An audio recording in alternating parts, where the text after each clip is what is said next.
ভূমি অফিসগুলোকে দালাল মুক্ত করা। ধন্যবাদ।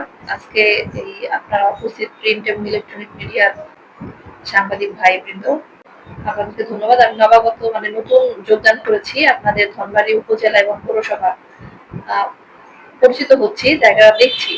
এখন এসিল্যান্ড হিসেবে আমার লক্ষ্য হচ্ছে আপনাদের ধনবাড়ী উপজেলার সকল মানুষের কাছে ভূমি সেবাটা সহজভাবে এবং পৌঁছে দেওয়া এবং ভূমি অফিসগুলোকে দালাল মুক্ত করা।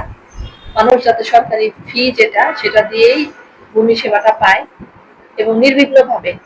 আপনারা তো জানেন এখন ভূমি সেবা হচ্ছে ডিজিটাল মাধ্যমে এবং সম্পূর্ণ ডিজিটালাইজ ভিত্তিতে যাতে ভূমি সেবাটা নির্বিঘ্নে পেতে পারে, আমি সেই ব্যাপারেই কাজ করব, যাতে সেটা দেখবো। আর আমার এসল্যান্ডের অতিরিক্ত পৌর প্রশাসকের দায়িত্বে আছি, তো আপনাদের পৌরসভার জনগণ যাতে পৌরসভা থেকে যে সকল সেবা পাওয়ার কথা সেই সেবাটা সহজভাবে যেন পায় সেটা আমি নিশ্চিত করার চেষ্টা করবো। আর আমি এই আমার সকল কাজে আমি এই ধনবাড়ির ইলেকট্রনিক প্রিন্ট মিডিয়ার সাংবাদিক বৃন্দ এবং গণ্যমান্য ব্যক্তিবর্গের সহযোগিতা কামনা করি।